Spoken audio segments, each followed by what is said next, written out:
The thought of evolution brought my mind to engines and how machines were so much easier to understand and nurture than relationships. I grew up surrounded by this hum of engines and comforting scent of motor oil in the air. When I was just a newborn, my dad would carefully prop me up on a dolly beside him while he worked. His hands coated in grease, his heart full of love.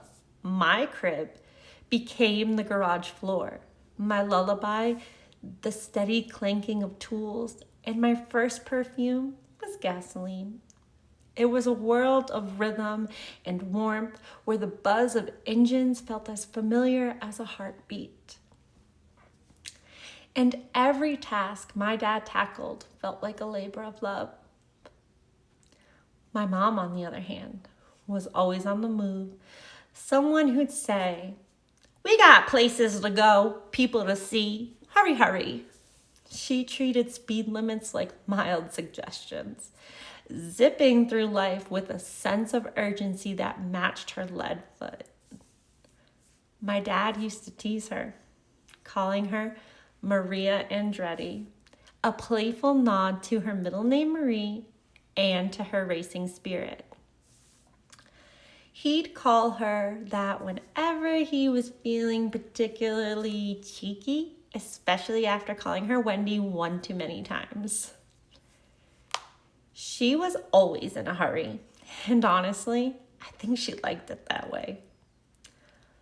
But when it came to mechanics, my mom was as clueless as they come. If a car broke down, she'd jokingly say that she would slap a Post-it note on it and grab another one. But the truth was, she'd panic until my dad dropped whatever he was doing and come to the rescue. As for our yard, it was a junkyard of memories. Old cars that had lived fast, wild lives and suddenly met unceremonious ends. Their stories left unfinished, their futures never revived. Every Father's Day, we made our pilgrimage to car shows. My dad's one guaranteed day to do what he loved. I'd watch him as he'd transform into a kid again, marveling at classic models and custom builds. My mom, well, she tolerated it, but only because she had a rule. One day a year, he picked the plans. The rest of the time, it was her way or the highway, something she proudly declared, calling herself the benevolent dictator of our family. And honestly, she was. Somewhere along the way, I found myself caught in this gravitational pull toward the automotive world. It wasn't just a love for cars. I felt them. The way they moved, the hum of the engine vibrating through the steering wheel, the way a well-built machine responded like an extension of your own body. It was something almost spiritual, like learning a language only a select few could truly understand. By the end of high school, I had financed my first car. Not the hand-me-down Volvo I had been driving, but a 1996 Honda Civic Coupe, black as the night itself. It wasn't just transportation. It was my canvas. I didn't know it then, but Honda's slogan, "The Power of Dreams," captured exactly what my car meant to me. It held potential, my late night drives, my first taste of freedom, and the quiet belief that I could shape my own future 1 mile, one dream at a time. I reupholstered the armrest and the headliner in a bold and black white floral fabric, a contrast so sharp it almost felt rebellious. At night, the red interior lights bathed the cabin in a soft glow, transforming my car into something more than a vehicle. It became a statement. This was before Fast and the Furious had taken over pop culture, before the world caught on. We were already living the movement, a culture simmering just beneath the surface, waiting to explode. And then, in an instant, it was gone.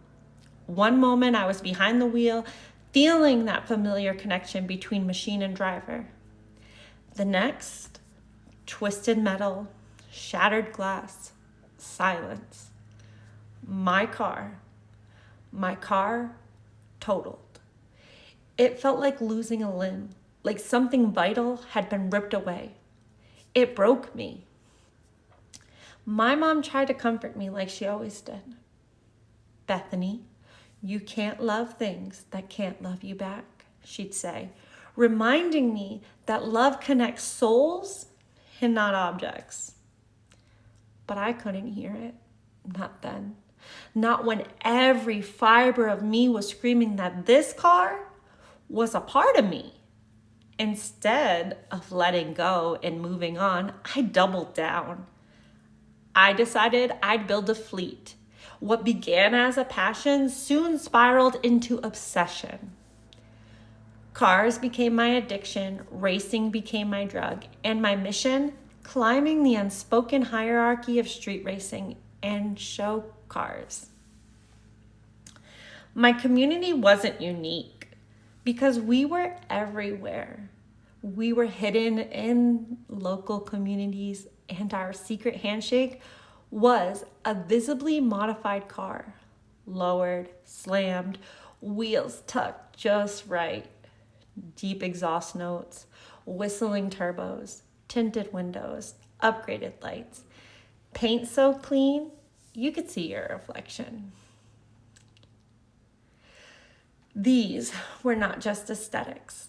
They were badges of honor. Every build told a story, and those who understood knew how to read between the lines. We had unspoken rules. Less is more, period correct, do it once, do it right. There was no room for shortcuts or eBay knockoffs or cheap mods. We had spent hours buried in forums researching everything from suspension geometry to airflow ratios. These forums weren't just a place for answers. They became where I found my first real car family, the ones who would define the next decade of my life. Car meets were always full of guys, and I always was one of the guys, and never really noticed other girls until I saw her. Short, black, wavy hair, louder than anyone, radiating confidence, a hurricane of energy, fun, and fire, bubbly and outgoing, yet tough in the most gentlest way. She became my human journal, my co-pilot, always riding shotgun on most cruises. She had the same style, our unspoken uniform of car company t-shirts and Vans. She wasn't just another girl at a meet. She was my soul sister. One of the few women men treated as equals, not just as one of the girls. We weren't just allowed in the club, but we were voted in because we knew our cars. She worked at Honda. She was our parts hookup. And I was the girl with the slam black Honda driving stick on pink wheels and armed with an encyclopedia of chassis knowledge. Together, we were unstoppable. My mind spun until it landed on a memory of this one summer night. The air was thick with the promise of something bigger, something electric, something that made your chest tighten with anticipation. It started small, just 10 of us posting in our private forum, expecting the usual faces, the familiar nods and laughs. But that night, the energy shifted, subtle at first, then impossible to ignore. Somehow, word had spread like wildfire, and one by one, cars rolled in, dozens, then hundreds. Our simple Petco shopping plaza, meant for quiet weekend shoppers, became a roaring sea of machines. Headlights cut sharp beams across the asphalt. Exhausts murmured and growled in idle conversation. The high-pitched psh of blow-off valves sliced through the chatter. People popped hoods, leaned over engines, admired builds, swapped knowledge. In every corner, buzzing with excitement, curiosity, and a shared obsession that felt bigger than all of us. Our small beach town was not ready. Law enforcement definitely wasn't ready. Squad cars circled, their lights flashing, officers stepping out wide-eyed, radioing for backup, watching, waiting, and unsure if they were dealing with a riot or a car show. And just like that, the Petco meets were born. The name stuck because, well, it just happened to be at a Petco parking lot. Our small group of friends had become something bigger, and people sought us out. They had begged us to host more. We weren't just part of the movement anymore. We were its organizers, its influencers. But with growth came challenges. I had to learn to navigate. We had to negotiate with business owners, convincing them we weren't there to cause trouble. We just wanted a place to gather, a place to talk, to share, to keep our culture alive. We enforced respect, no burnouts, no reckless driving, but there was always one guy who could not resist. Thinking about that guy, you know, the one who'd be the one to let the squeal of tires breaking loose, the scent of burning rubber lingering in the air. Sirens soon followed, and just like that, cops shut us down. But it never stopped us. The meet may have ended for the night, but not for good. We'd regroup, maybe immediately, or we pick a new date, a new spot, whether it was tomorrow, next week, a few days from now, it didn't matter. It became ritualized. We weren't just hosting meets anymore. We were building a legacy. Because for us, cars weren't just machines. They were our identity. We felt invincible. We had built something unforgettable. The crowd disappeared and our small group of friends were left feeling like we were on cloud nine. That night we went to Applebee's and grabbed dinner and drinks and ended our night by a bonfire, celebrating our unspoken success. I wasn't just a girl who liked cars. I did everything in my power to prove I belonged. I poured $30,000 into my next project, a '99 Honda Civic Si, modifying every detail. VIP parking at car meets became my ticket into a world where speed was just not about horsepower. It was about status, respect, and adrenaline. In a world where girls often only had nice cars just to attract boys, I wasn't interested in a match because I wanted to outmatch them. I didn't want to fit into the scene. I wanted to redefine it. I wanted to be a part of their brotherhood, to prove that I was equal or better, depending on the day, than the men who dominated it. I wasn't just playing the game. I was rewriting the rules. I was the girl with sponsorships from top part companies, interviews with major automotive outlets, features in blogs and magazines. I was carving out my own space in a world that had always been a man's world. I had trophies and invitations to exclusive shows and an influential following long before social media made it a trend. I wasn't just a pretty face with a car. I was a force to be reckoned with. I was outsmarting the doubters, stunning them with my knowledge, leaving them speechless in the face of my expertise. The first time I met her is burned into my mind like the smell of hot pavement at a summer car meet. It was at some random parking turnoff on the highway, the kind of spot you'd only find if you were already in the know. The air hummed with the sound of exhaust, but my mind locked into one thing: her car.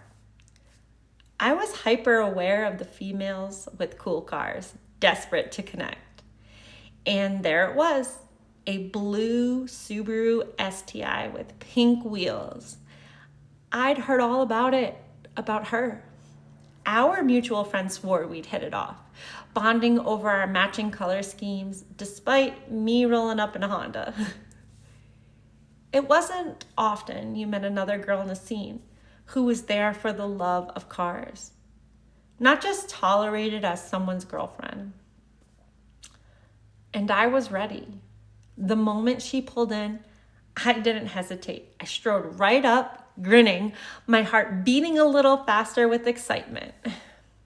I cleared my throat and said, "Hi, I'm Bethany, Civic Cakes, on the forums. I love your wheels." And I pointed back towards my own car. She laughed, recognizing my name instantly. Turns out we'd both been hearing about each other for a while. Meeting was only a matter of time. I brought her into my circle, introducing her to my friends. But honestly, I was already captivated. She knew her stuff, rattling off specs, mods with the kind of confidence that demanded respect.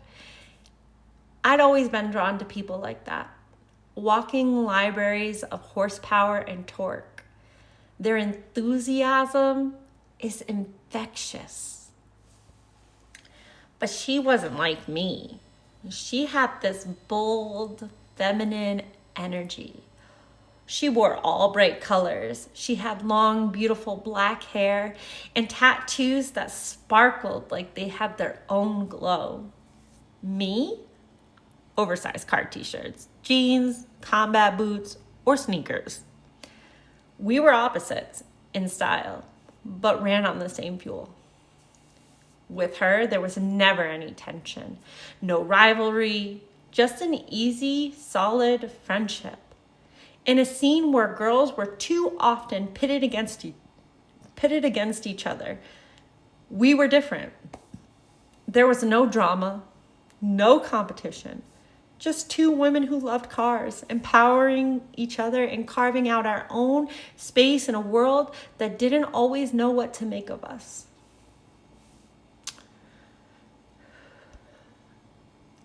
But beyond the street races, there was lessons that transcended the thrill of speed, like how to be a gracious loser. There is always someone faster, someone better, and the sooner I accepted that, the sooner I could enjoy the journey. Losing was never easy, especially when you take it so seriously. But with each loss came a lesson in humility. Passion wasn't always about winning. It was about continuous growth improvement, and staying true to what had driven me there in the first place. It kept me grounded. It kept me humble. And kept my love for the sport alive no matter how many times I ate dust. And that adrenaline, well, that consumed me. It wasn't just racing. I was running from doubt, from insecurity, from the flashing blue lights behind my rearview mirror. I lost count of how many times I slipped past the cops, disappearing into shadows before they could catch me. Maybe it was luck. Maybe I was just that good. Either way, the rush was intoxicating.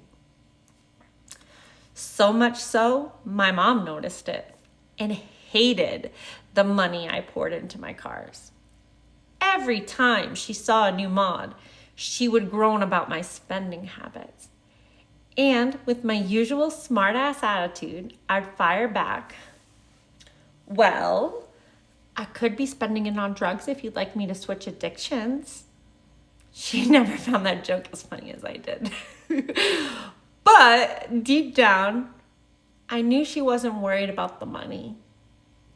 She was afraid of the pattern of addiction that ran throughout our family. Alcoholism had haunted our lineage, and she feared I was heading down a dangerous path. But it wasn't the cars she worried about. It was the way I threw myself into something that could spiral out of control. She worried it wasn't about passion. She was worried about my obsession. And not everyone appreciated this version of me. The obsession, the growing reputation, the ego. It all came at a cost. People I once called friends became resentful, and I didn't understand why. They'd whisper that I was too full of myself. Maybe they were right. Maybe I had to be. I was once the girl who blended into the background, and I had built something undeniable. I belonged. I had the speed, skill, and machine to prove it. I wanted to be among the elite.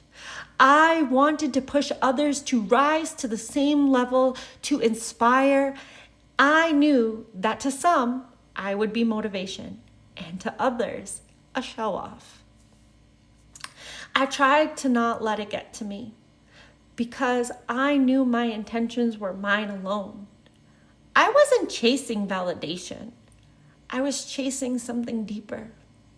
Love, friendships, trust, they all became complicated in this space. So I figured if someone truly wanted to be in my life, they would prove it to me. I wasn't about to chase anyone.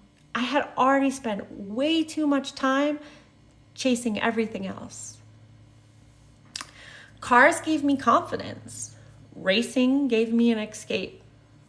In a world that constantly tried to define me, I built my own lane and floored it, head held high and unapologetic.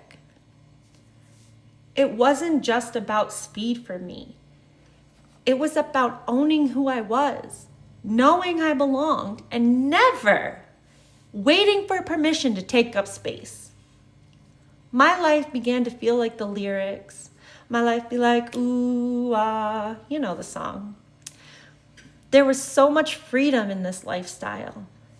I imagined those moments, the ones driving a car that could make time freeze.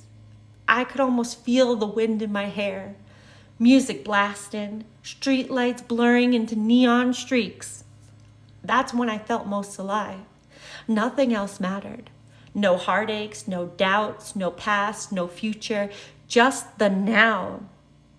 Racing taught me how to live fully in the present, to embrace a single moment, free from the weight of yesterday or tomorrow.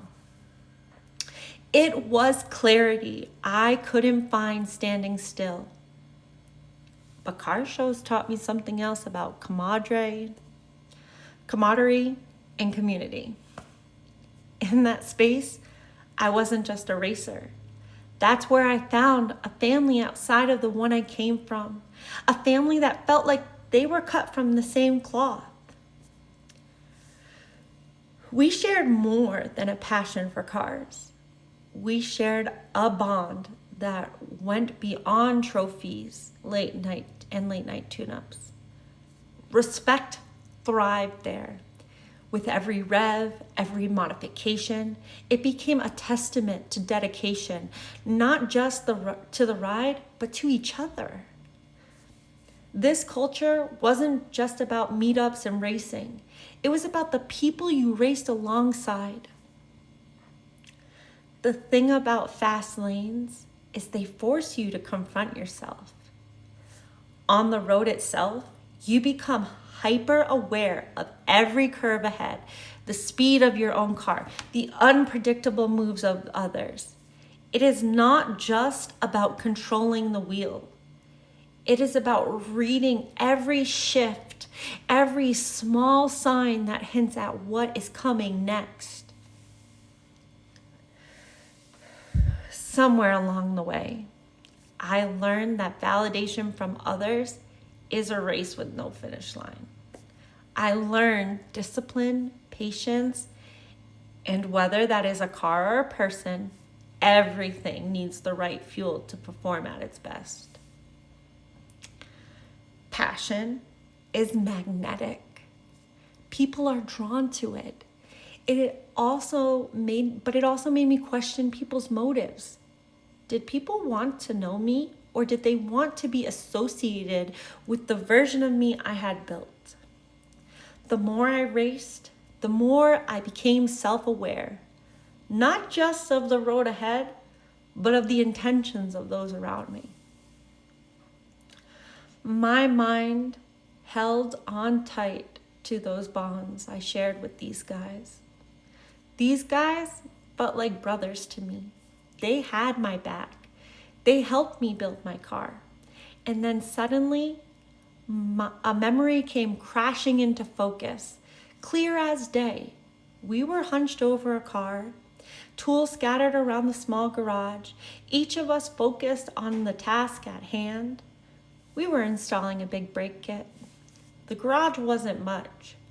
It was tight, cluttered space with a lift that felt more like a luxury than a necessity, but it was the hub of our community. A place where we could get our hands dirty and escape from everything else. I held a brake line in my hand, steadying it as someone else twisted the wrench into place. The air buzzed with the sound of metal grinding against metal, the hum of engines in the background, and the occasional clink of a dropped tool. Between the work and the jokes and the easy camaraderie, the atmosphere felt like home.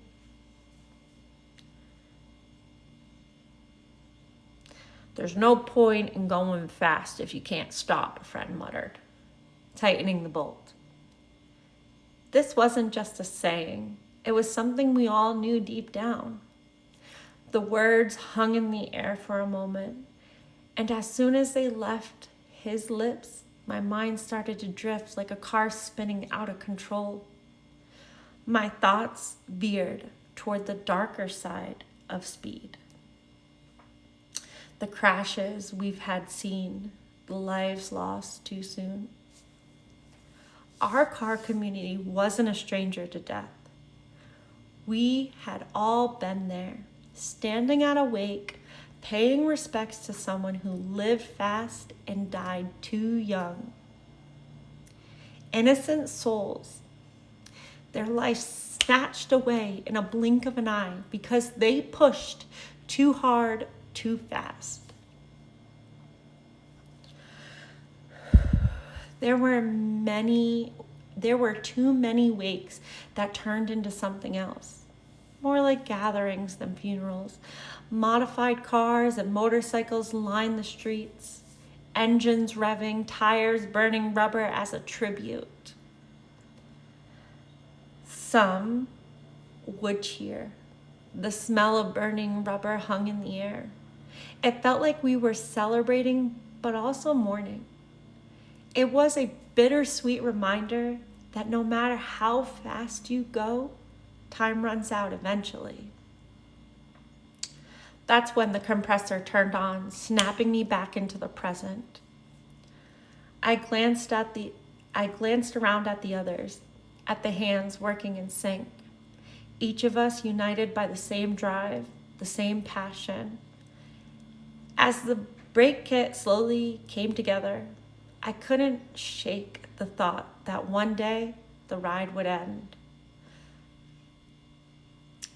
For all the modifications, all the hours spent tuning engines and building machines, the hardest thing to perfect was knowing when to stop. For now, all I could do was keep turning the wrenches, tightening the bolts, and remembering that in this small garage, we had each other. That for all its chaos, this was enough. So do me a favor and always remember Shiroka Honda's slogan, the power of dreams.